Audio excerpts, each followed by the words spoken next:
right, and here we are live for SFNode for February 2021. Need to fix the date on that slide. It's been a little bit since we've used it.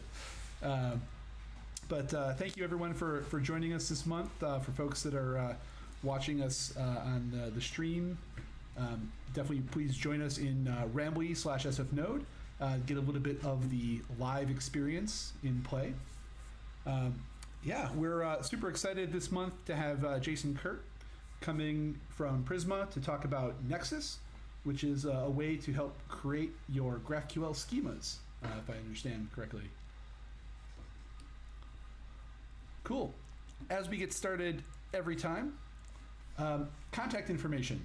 So we have a contact us page on GitHub/SFNode. If you have an idea for a talk, if it's your first time, it's your 100th time, we would love to hear from you. We'd love to get folks coming and presenting here at SFNode.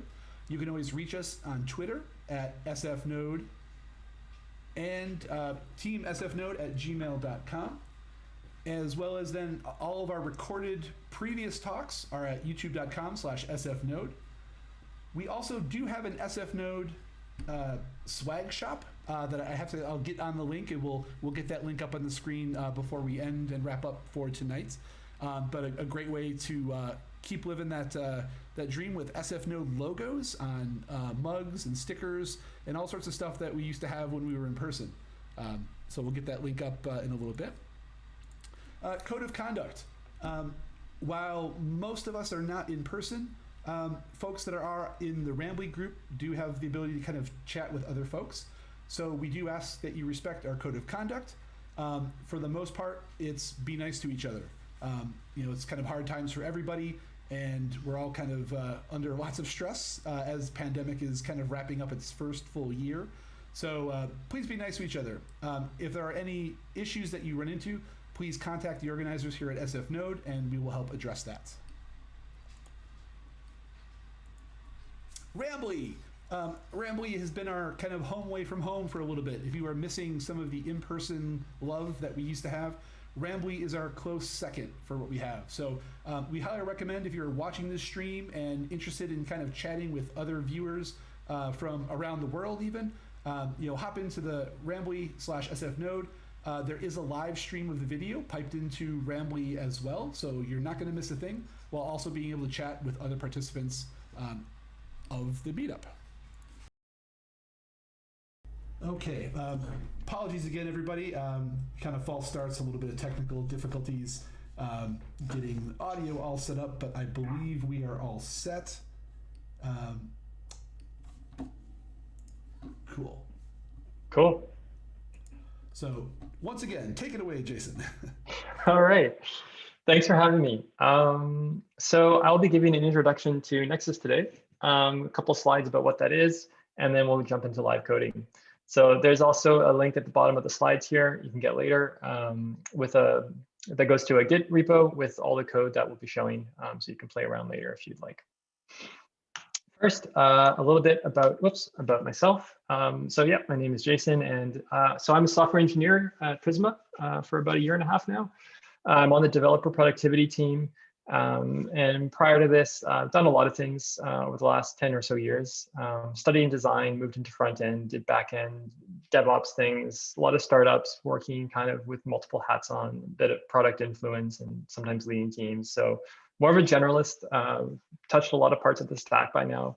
But the kind of common threads for me are just the love of systems in general, type safety, developer tooling. So this definitely led me to where I am today at Prisma. So we'll cover a couple things, again, live coding at the end, but first, what is Nexus? Some things about how it works and some of its key type safe features. Nexus is a Node.js package. It was created by Tim Grieser, and the goal of the package is to help you build GraphQL schemas. It's not concerned with other parts that you tend to have to deal with when building GraphQL APIs. There's things like auth or maybe the server. This piece is really just about getting the schema built.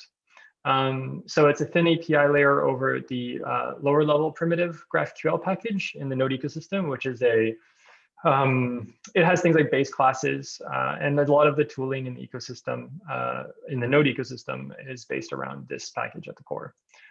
So that's great for interop and things. You can get Nexus playing pretty well with most of the things that you would want it to be playing with in the GraphQL ecosystem. It's focused on type safety. So I think one of the reasons Nexus exists, why Tim created it in the first place, and it was in late 2018, was for type safety and was looking for a way to implement the GraphQL APIs with the confidence that TypeScript can give.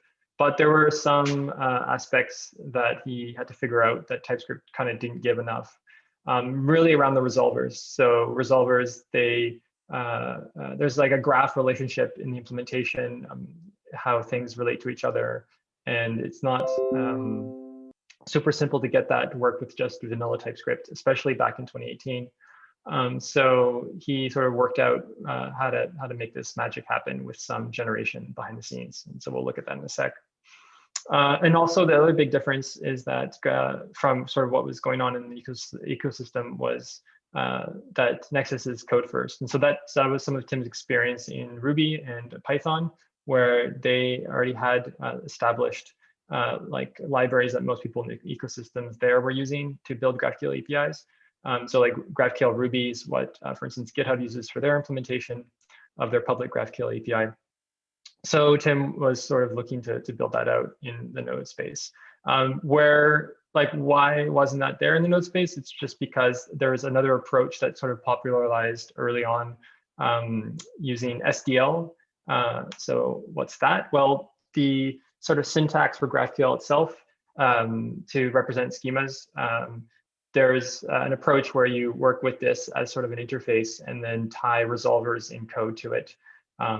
So this is, so you may have seen this like with Apollo's, some of Apollo's examples, for example.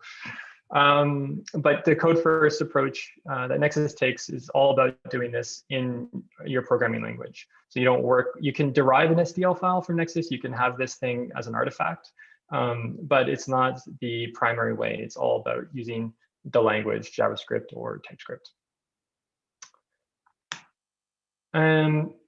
So it is just like a regular package for the most part, but there are a couple aspects that are worth highlighting. First is just how the type safety generally works at a high level. So there's sort of a separation in Nexus between your development stage workflow and what you do in production. So in development, there's an additional layer with this generated type stuff that I mentioned. You'll have your application, you import Nexus, and then when you boot your server, which you tend to be doing on some kind of loop, like every time you change your code, server reboots with NodeMon or TS NodeDev or one of these types of things. At boot time, Nexus will spit out this file somewhere. I tend to like to put into just like a synthetic node module. And anyway, wherever you put it, as long as TypeScript picks it up, it's good. And then what this allows is that back in your IDE, you'll get sort of additional type feedback and enhancement and safety. And as you continue to modify your schema in code, your server continues to be rebooted in this kind of development loop, and then the file gets regenerated and so on and so on. At production time, this file is of course not really important or needed. It's not part of the runtime, so you just have this as a development time kind of workflow. Also, as mentioned before, it's built on GraphQL, the primitive package, and it makes like Nexus itself is fairly decoupled from the concerns of other concerns of your application. So what like Nexus is introducing is these Nexus type definitions, but then internally that just gets passed to the GraphQL package, which passes it to the make schema function, and then you've got a schema artifact, which really you can do whatever you want. You tend to probably put it into a server like Fastify GQL or Apollo server or whatever. But the sort of focus is really on that schema part. You can take things from the ecosystem like the popular GraphQL scalars package, and you can just plug that in via Nexus through like you would if you weren't using Nexus. You can still just use those scalars. So there's no kind of lock-in or missing out on some of the other things in the community when you're using Nexus. Some of the key type safe features, we're going to see these in live coding, but we'll quickly kind of survey them here. When you're working with fields, in your object types, you can reference other objects in your schema by string literals. And so this can be handy to deal with circular reference issues. It kind of makes it a bit easier to also like modularize your schema across different modules, where maybe for like you have like a module for user, a module for comment and things. And you don't have to worry about importing and kind of getting these things to have reference sharing. You can just instead get these strings, and they're type safe because Nexus takes care of generating string literal types for you. So you get autocomplete for this. You get a list of all the types that are in your schema. This other sort of aspects of the type safety revolve around the resolve method. So the first parameter of resolve is the parent type, it's often called. And this is source data from your whatever your data source is at resolve time. So just as an example here in the diagram, at step 1, we get a query coming in, and that goes to the root field of user. And then the resolver for user calls into the database on step 3, gets back, say, this sort of shape of data, this sort of type. It's say a user type of data. And then in step 4 is passing that to the resolvers of the user object in the GraphQL schema. So you've got resolvers for all the fields, full name, age, comments. And so in here, comments, we've got like a code example in the bottom left where that parameter for that resolver of comments is going to receive the source data. And you want that, like when you're implementing your GraphQL API, you really want that parameter. You want everything in your resolve signature to be type safe. And so you want to just makes it much easier to have that with like autocomplete access in the fields. You just want that to be type safe. So Nexus helps with that.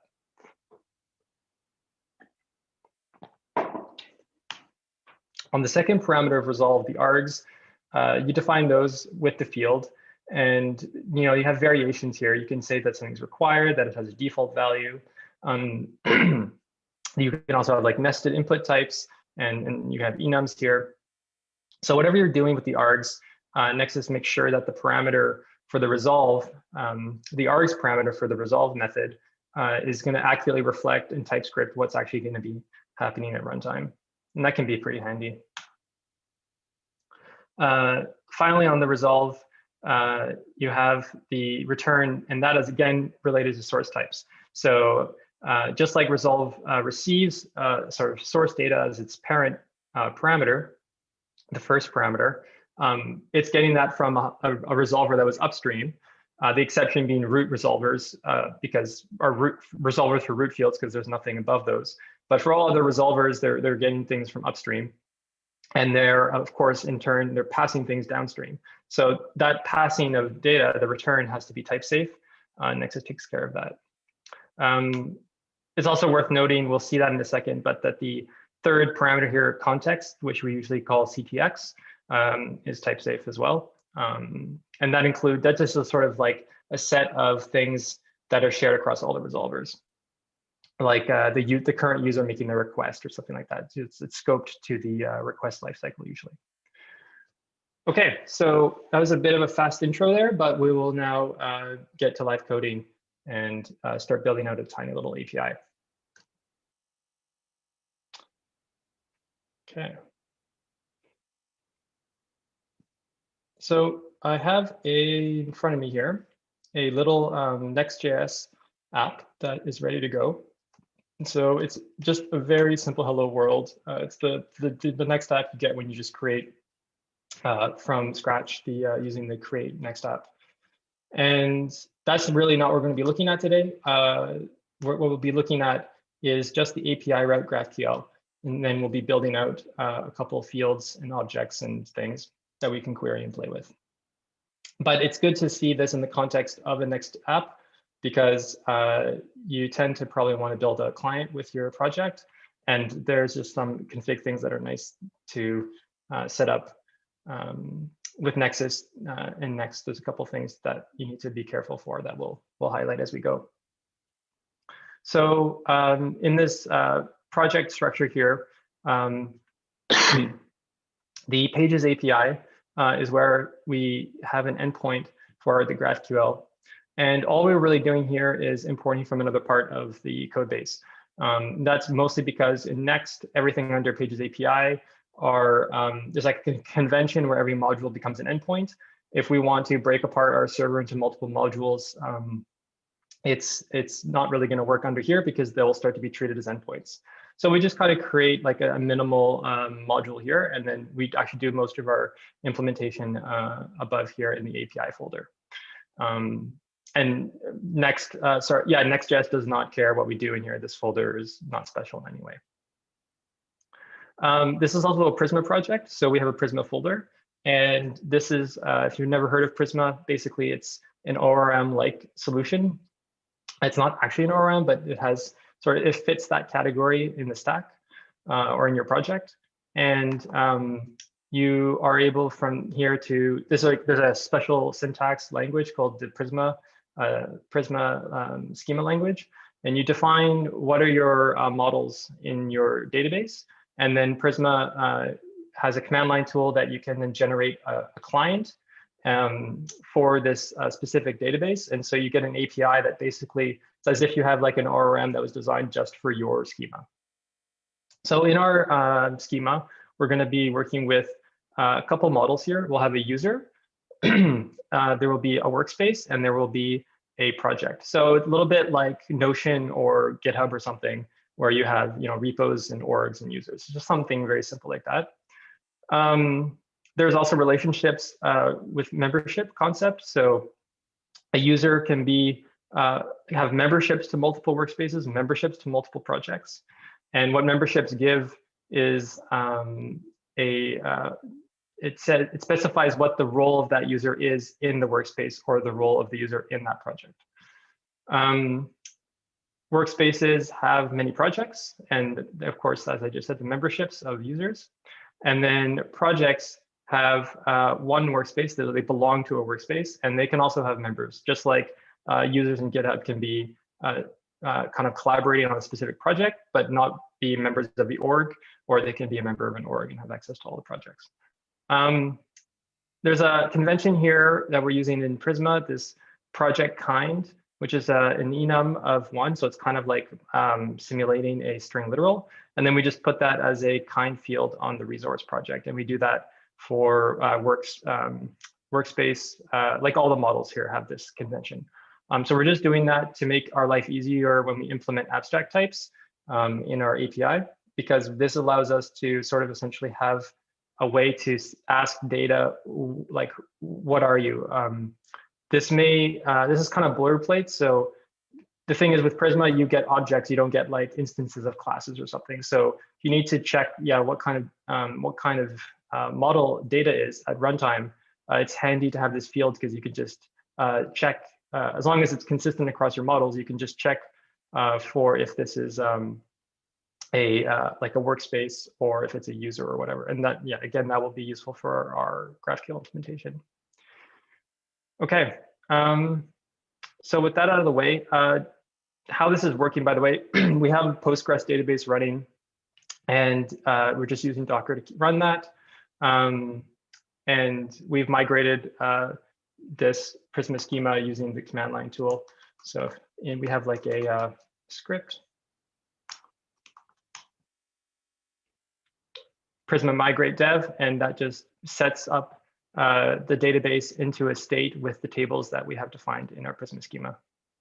And then we just seed the database with a little bit of data, really just a tiny bit of data. What the seed is doing is adding one user to the database so that we have something we can kind of take on this user as the context in our demo that we're going to do. Normally, we'll see, but normally this would be done with auth, but we're just going to hard code that we are always this Isaac user here with ID foobar. So that user gets seeded in the database. So now we'll get to the API, which if you remember in the GraphQL route, right, in the Next.js pages API, this is just an importing from where most of our implementation actually is. So we'll just go right there. So this is the server, and here we're just importing a Apollo server micro. And the two pieces that are interesting here are the schema and context, which is the rest of the code base that we'll look at in a sec. here we just create a handler from Apollo server that is what is being run at runtime by the, so it's for serverless. So this would be for like Versal or AWS Lambda or some serverless platform. It's just going to be invoking this handler. And then there's some config here for Next.js to just tell it, please don't parse the body because Apollo takes care of that. So you just need to do that. And that's basically it. Like with this code here, we have a functioning GraphQL server API, and all we need to take care of is the schema, which is what Nexus is specialized to do. So it's a pretty nice collaboration here between the components. Before jumping into the schema, we'll look at the context. So as I said, context is data that can be shared across all the resolvers during a request lifecycle. And so the context module here, it's very simple. We specify it as being, it's going to have a Prisma client attached to it, and it's going to have some user data attached to it. So again, this user data would normally not be hard-coded. It would be something that you get off, say, like a bearer token on an authorization header. You would, authenticate the user, find out who they are, maybe pull down an ID and attach that to the request object, and then off the request object, you would attach it to your context. So we're not going to do all of that because that would be just that would be kind of a talk, depending how involved you want to get. So we're just hard coding the user here into our context. And this is called for every request to our GraphQL API. The context type is also exported, so we'll see why that is in a second. That's for Nexus. Schema. So this is the schema here that's being created by Nexus. Make schema is being passed to the Apollo server. And you can see that there's some config. There's some outputs being specified. We tell Nexus, hey, can you please create this SDL file? So this is the SDL file that I mentioned before that we can derive with Nexus. Right now, we have an empty schema that says, OK, Boolean. And then the typings for TypeScript, we can tell Nexus where to put that. So I tend to just put it as a synthetic node module, and it kind of keeps it out of my code base. I don't commit it. When you're working with Next.js, it's a quirk of Next.js. Normally, you probably put something like, for example, a dir name here. But Next.js kind of hijacks dir name. And if you want this to work, you just use process current working directory, and then things are good. So that's just a little gotcha with Next.js. Regarding the context type we just looked at, I mentioned we export that type. And so the reason is because we can now tell Nexus, please look at this module located here, and please look at the export of that module called context. And so then Nexus, what it will do is when it generates its typings, is going to type the context as being whatever you've specified here. So that's how we get some of the type safety throughout the code base. Finally, source types. We are using Prisma. So we have all the information about our source types available via the generation step that Prisma does in this sort of generated module, .prisma. This is in node modules. And it's great because we've defined our schema, and then Prisma client takes care of getting TypeScript definitions for all those models. So we can now just leverage that to say, hey, Nexus, please use all those TypeScript types as the source types for this project. If you go here, you can see what Prisma generates. So this is all TypeScript generated for our particular schema.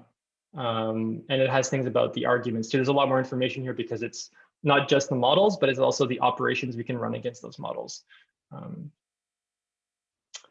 And then we have some additional source types for some errors that are not really part of a source type, but they're more constructed in-memory structures.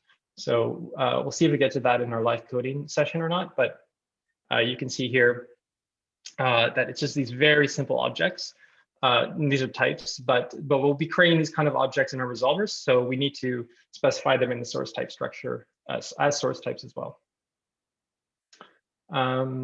Okay, so most of this is sort of one-time stuff. You don't spend much time here normally.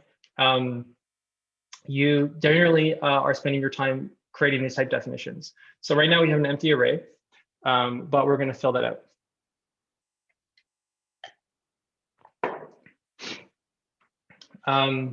I will import types up here and then just pass that down. And then we'll create a new folder, types, a new file, index.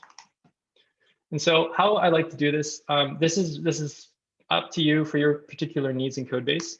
But one approach I find works well is trying to separate my type definitions by resources or models, and then using an index to kind of bring everything together. So here, let's say we start by defining the user. So I will also export it as, sorry, that should be export. Export this as a namespace so that whatever I export in user, it won't conflict with the other exports that will be here. And then here, I will just export a const called an array called types. And then here we can start to do our object type. And here we'll call it a user. And we're going to define some fields in a second.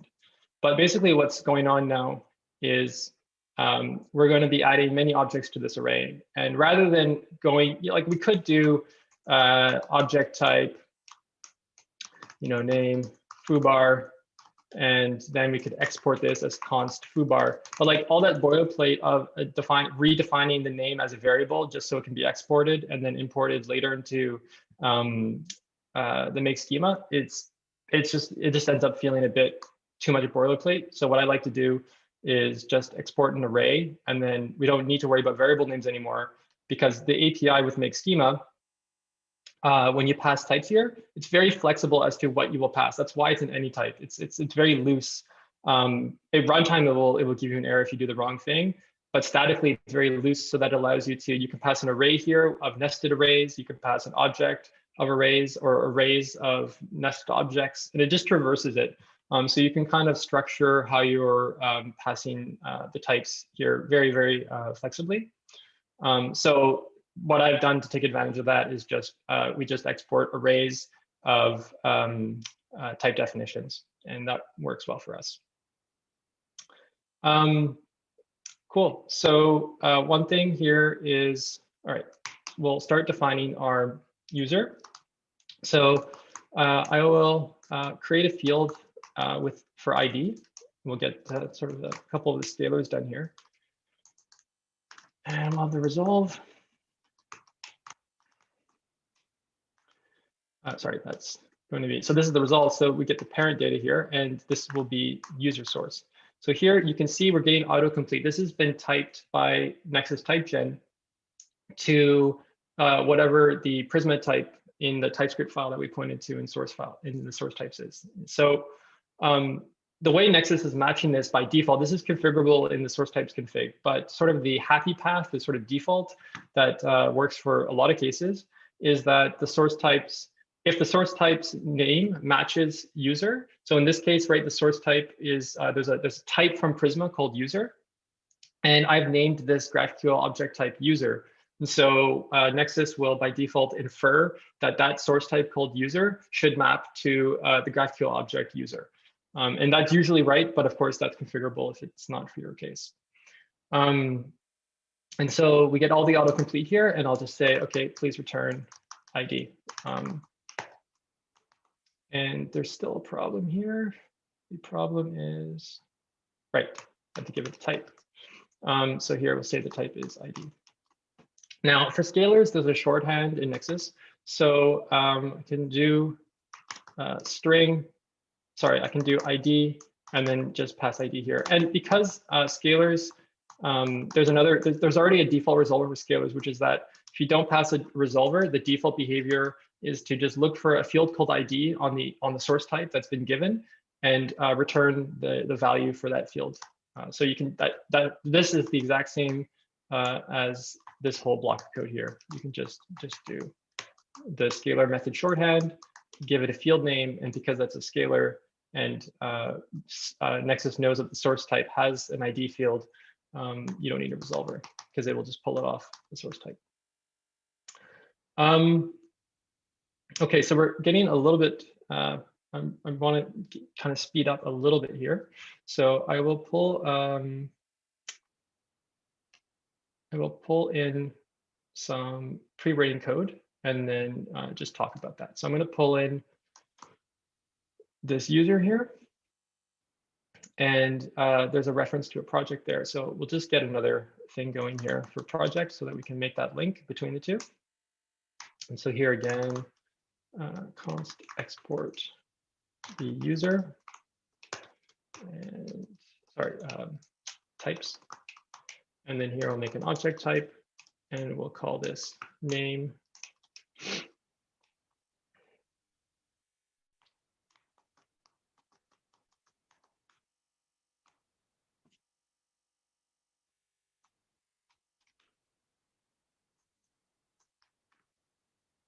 Should have auto imported for me, but there we go. And I will call this project. And then why is it not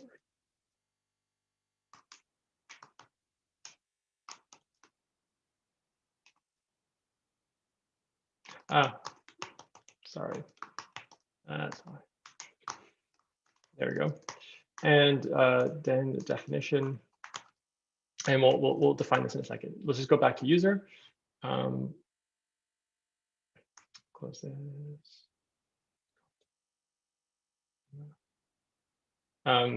Make sure that we export our new module for project. So that, and so notice we don't need to go back to our schema and like adjust because the schema was just importing everything from the types here. And it just knows how to traverse, as I said to you, like all the nested arrays, objects there, and all the fields, it will just traverse. So this is all we need to do. And once we do that, you'll see that the type project, although there's no fields yet, so this is sort of like not complete as an SDL, but you see that Nexus just regenerated the SDL and it came through. If I go back here, oops, if I go back to the index, I comment out user say, you will see that the project, or actually, I think in that case I commented out user. Sorry, so all the user types are gone. So that's just like kind of allows us to focus and not have to go back and touch the schema module and stuff. So these types that I copied over, I will comment out this workspace for now. What we've done here, we've got a query for me, and that's usually a convention where you want to access the current context. So you want to get like the currently logged in users, you know, workspaces and projects and that kind of thing. So it's a contextual view of the data. And when we're implementing, this is the context, and here we can just access Prisma because as we did before we showed before we exposed that on our context object. So we can just access that now here. We access the user, we say find unique, and we look for an ID in the database that matches the currently logged in user, which we faked before by hard coding an ID there. So if I go over into my client, which is here, if everything's working, I should be able to now just refresh. Let's see. Right, so it's just telling me I need to define one or more fields. So let's make it happy and put in an ID there. And then we should be good to go. So there we go, I can access, and that user we hard coded before was foobar, right? And so we can access some relations here, and that's working as well. So we're cutting down on time, so maybe check out the repo for the talk after, which has some additional modules for workspace and project, and you can look through the types there. One thing I'll show you for sort of the type safety aspects that are really nice to have. So as you know, this, like as we've defined here, right, this type user, it's not nullable, right? So you could make this nullable and say, well, this is not always going to return a user, and you could just say like this. You could say it's nullable. But we've said that the user is guaranteed here, and find unique guarantees. And the reason it guarantees, because you would think, well, what if the ID is wrong that's given? But we have this reject on not found. So now the type of find unique from Prisma becomes a, here you can see it's user, it's a union of user or null. And that's not compatible with the required return type of the resolver for Nexus. So there's just like, you kind of get, you don't need to write unit tests for this, you just get the feedback statically, which is really, really, really nice. When I put this reject on not found, what that means is that for Prisma, find unique will throw an error if it doesn't find what you asked it to find. And an error thrown, of course, means that this will either always return a user or it will throw an error and that will go down a different code path. On the project side, so users can be members of a specific project, and they also have access to all the projects and all the workspaces that they are also members of. So we have a sort of semi-complex query here to on the list field of users, the projects. We look for, with Prisma, all of the projects where they are members of in that project, or we look for all the projects that are in workspaces whose memberships include this user. And so Prism makes that super easy, and this is all type safe. Again, so if I forget to return this, the resolver won't be happy. If I did some other made some other Prisma query here that didn't return a project source type, it wouldn't be happy. So it's, the fact that there's no type error here makes me feel as a developer like this is probably going to work. That doesn't, I'm not saying don't write tests, but what I would say is that with Nexus and Prisma together, what I have found is you can really start to focus on integration testing and end-to-end testing from the API all the way to the database, and kind of not worrying so much about like unit level testing about is this resolver, specific resolver implemented correctly at the kind of type level? Is our arguments being handled properly, things like that? It tends to be a lot higher default confidence with the static type safety. How are we doing for time? I guess we've got a couple more minutes, or? Yeah, we have some time. Okay. What I will dig into then is, I think one other kind of interesting highlight worth showing in code a bit is the way that we do, well, one way you can do errors in GraphQL and how Nexus can help make that type safe. So what we want to do is have our workspaces. I think actually we can do that with projects as well. Is that true? Okay, we can actually do it with projects. So we won't deal with workspaces right now. Oops. Instead, we will go back to this project module and we'll just work here a bit. So we want the ability to create a project. So I will take this, I'll just copy this whole thing. And so what we've copied here is, you see there's a bunch of type errors here. And we'll see.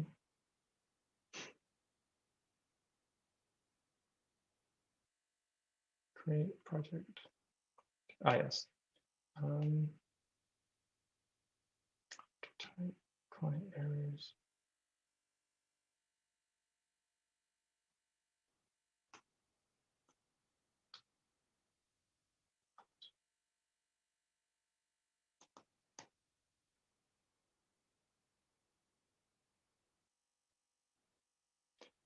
Client.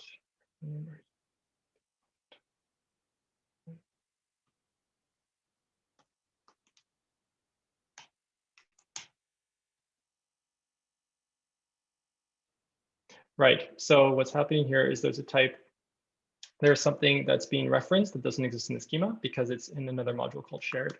So I will just bring that up and throw that in down into shared TS export const types.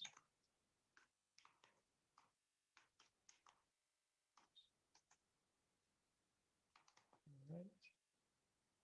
And the other one we want to bring in is client error. Sorry about that. Okay. And there'll be a little delay, and then client error here should resolve. The one thing we still have to do is remember to bring in this new module into our exports here. Shared.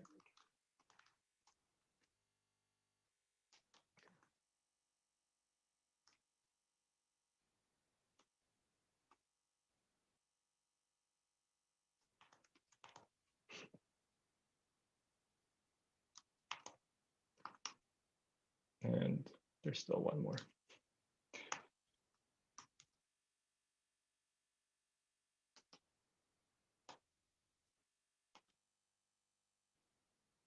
Okay, we'll just bring all the shared ones.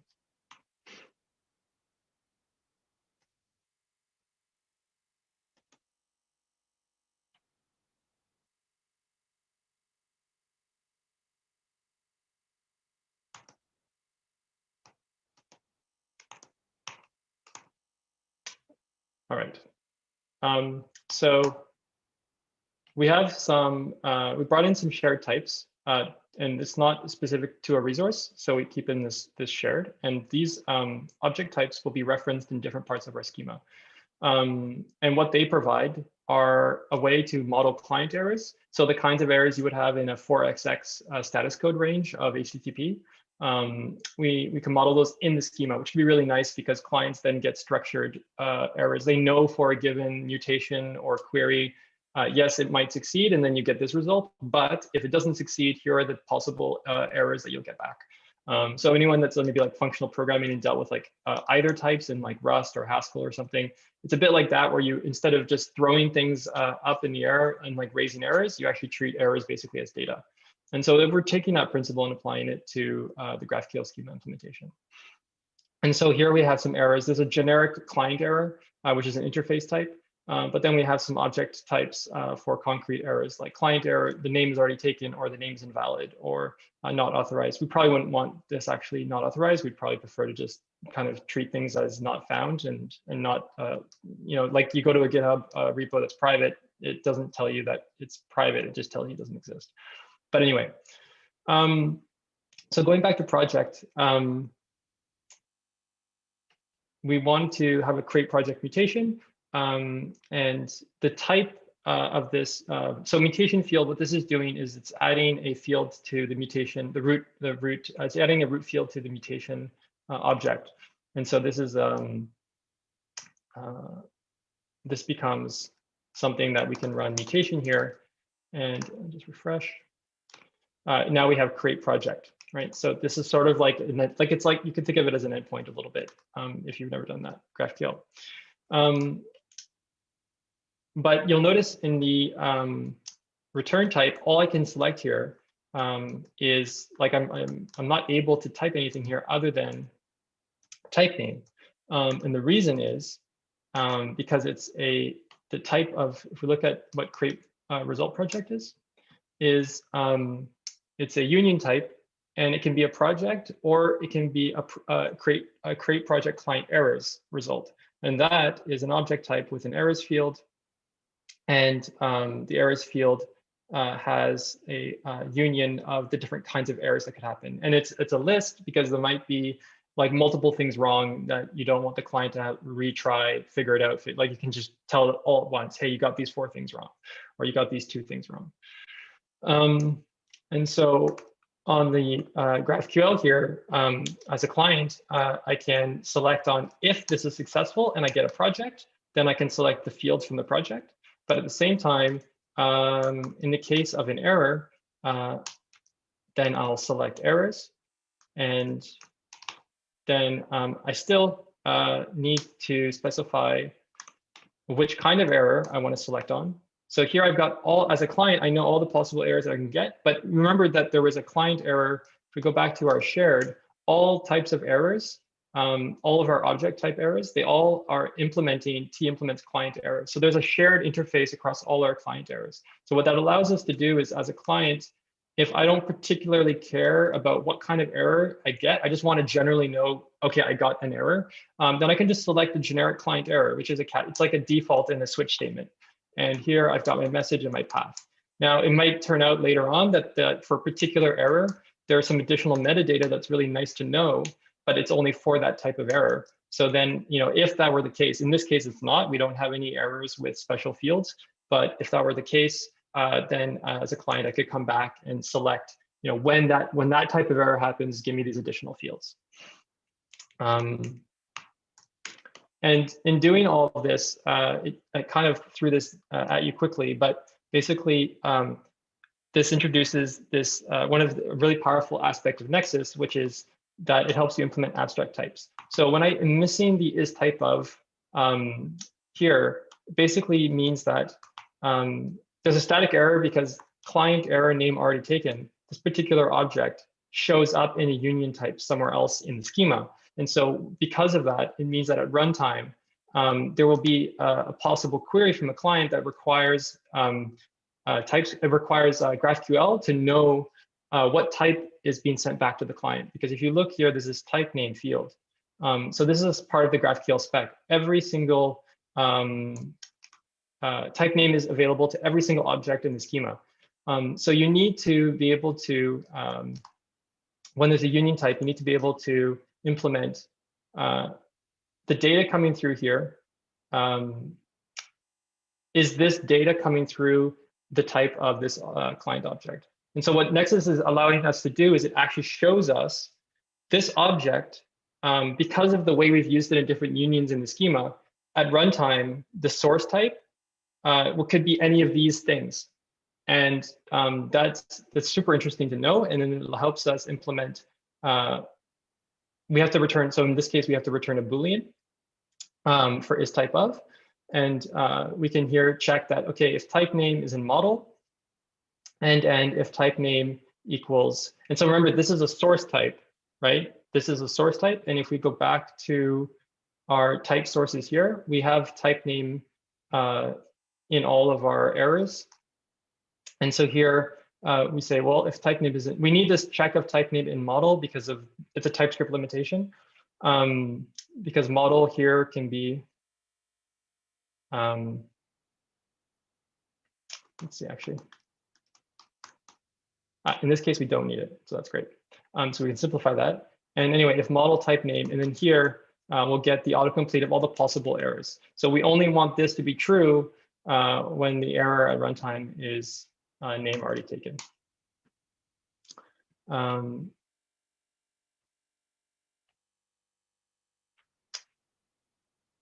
Okay, so I encourage you to go to the repo and play more with this because it's an interesting area of like a kind of an intricate area of the schema design that Nexus helps make type safe when you're implementing. But hopefully that gives you a taste of like all of this is type safe, which is amazing.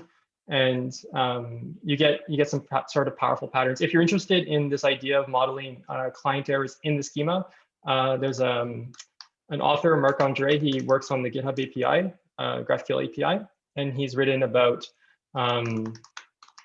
client errors in the schema. It's a guide. He wrote a book, Production Ready GraphQL, and he has published a public part of that book about GraphQL errors. And he does a nice blog post about sort of incrementally more complex ways of representing client errors in schemas. And so what I've shown you today is kind of the most like kind of hardcore version of modeling client errors, but also gives the most power and flexibility. So yeah, cool. Cool. Thanks Excellent. for your time. Yeah, thank you. So we're gonna take a second. We'll switch back to the whole group, and we'll go from there. So we'll see you in just a second.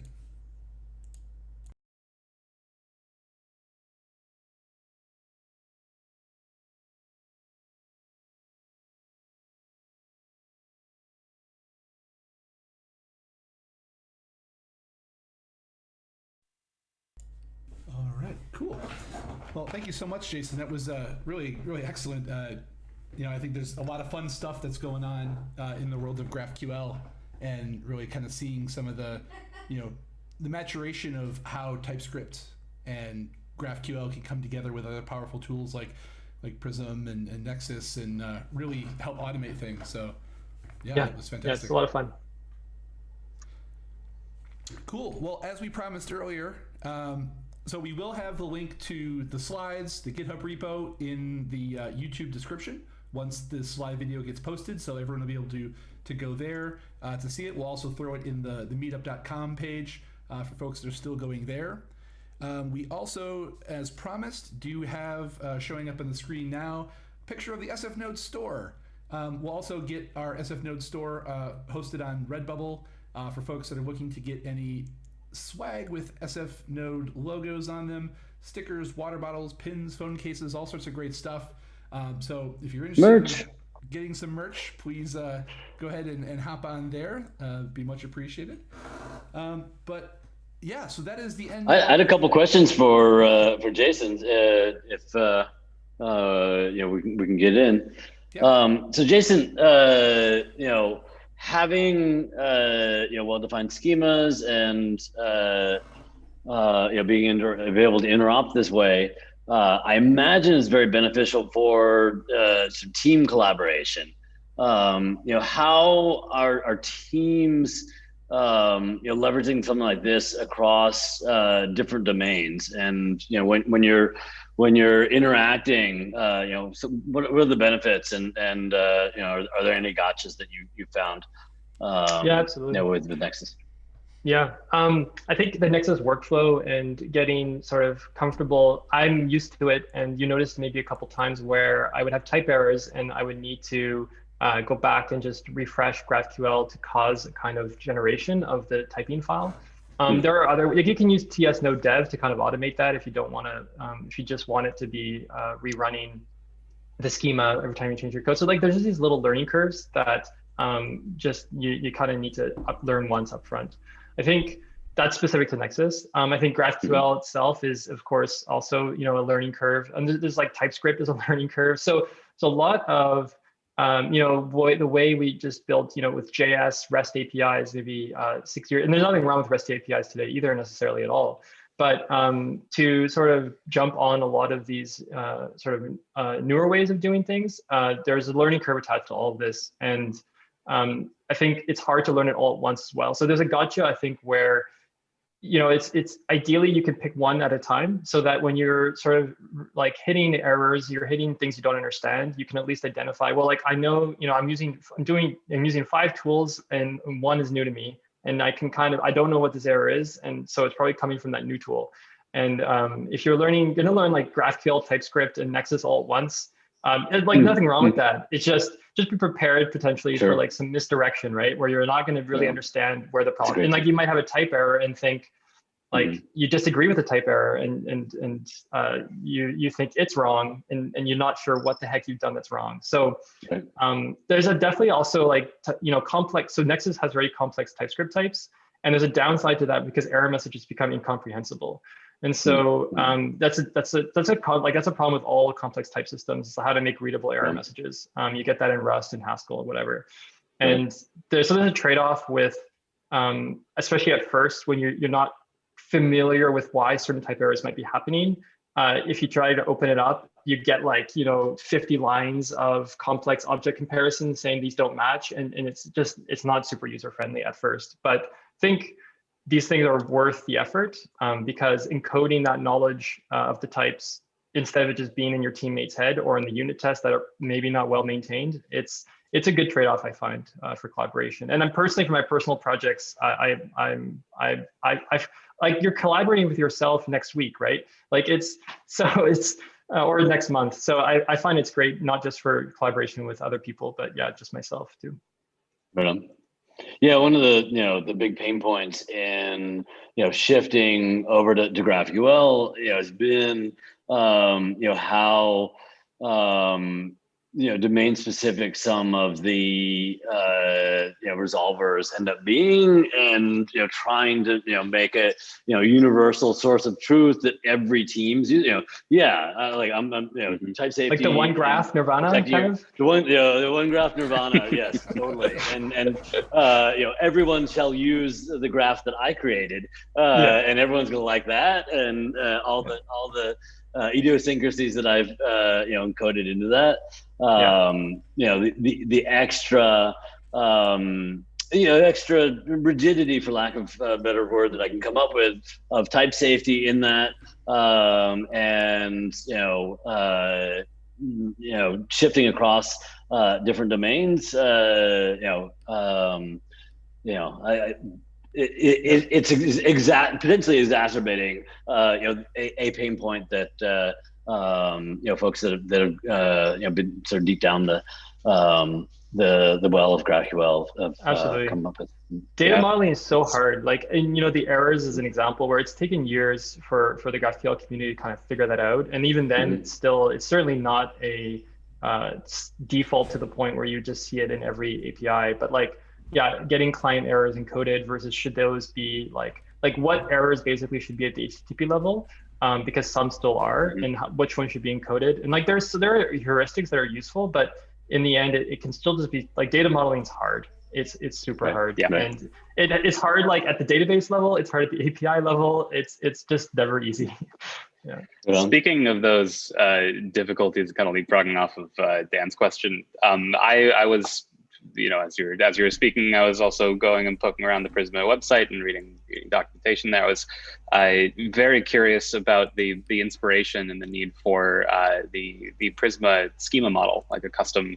What I would love to hear some of the design reasoning behind that, and what the shortcomings in GraphQL SDL was that you felt Prisma needed to create that extension.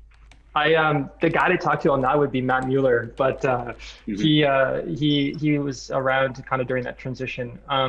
I know that there were so as a company, Prisma began as GraphQL. Not everyone knows that, and then became Prisma One, which was heavily attached to GraphQL, because that sort of version of Prisma was based on the idea of putting GraphQL APIs in front of databases. And Prisma 2, the name's shared, but in a lot of ways, the tech is a very different spin on it, where it's more of a toolkit that's really agnostic to GraphQL or REST or whatever you want. It's just in this kind of category of an ORM now, at least the Prisma client part. And it's just kind of more and more drifted away from being tightly coupled to GraphQL. Now, nothing necessarily means about that. It could have just in the end, it could have just been, well, we use the GraphQL SDL anyway for data modeling because it's familiar and it works. But now, if you look kind of at some of the features that they have where we want to take internally some aspects of the Prisma schema, sort of owning the destiny there, and having sort of some special syntax to deal with things like indexes, and to sort of also, I think the syntax for blocks, defining a generator, defining a database. There's things there that I think design space things that were kind of worth the change. But that was I remember I was slightly before I joined Prisma that transition happened, and I know it was a fiery one from the community's perspective. Yeah, I remember that.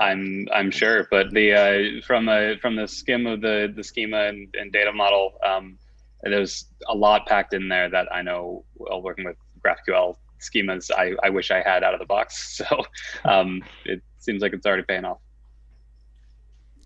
Cool. Well, I think that's where we'll wrap it up for this evening. Again, I want to thank you so much, Jason, for coming and presenting tonight. It was super awesome. Super common nowadays to have GraphQL, TypeScript, Node as in your stack that you're running for APIs. So that's fantastic. Before we go, show our store once again. Again, we will have links to the shop, the talk, the slides. Everything will be posted live for everybody. But definitely want to thank everyone for viewing. if you're watching this live, we will have this posted up on our YouTube channel. And for folks that always watch our YouTube channel after they're posted, this one will be up there as well. So, yeah, I think that's a wrap for February. Propose a talk. We want to hear you talk. It's github.com/sfnode/sfnode. We'd love to hear you speak. We tend to have a blend of more advanced talks like this one. We also love to have beginner or intro talks to round things out, because not everyone is as advanced, and we all need to start somewhere. So we'd love to help you vet your talk, or get a trial under your belt for OpenJS or any other conference. Submit a talk and we'll get you scheduled up. Awesome. Yeah. So until next time, definitely, please welcome to join in the Rambly to get something a little more interactive. Or you can always watch us live streaming again back next month in March. So with that, have a great night, everybody, and thanks for watching.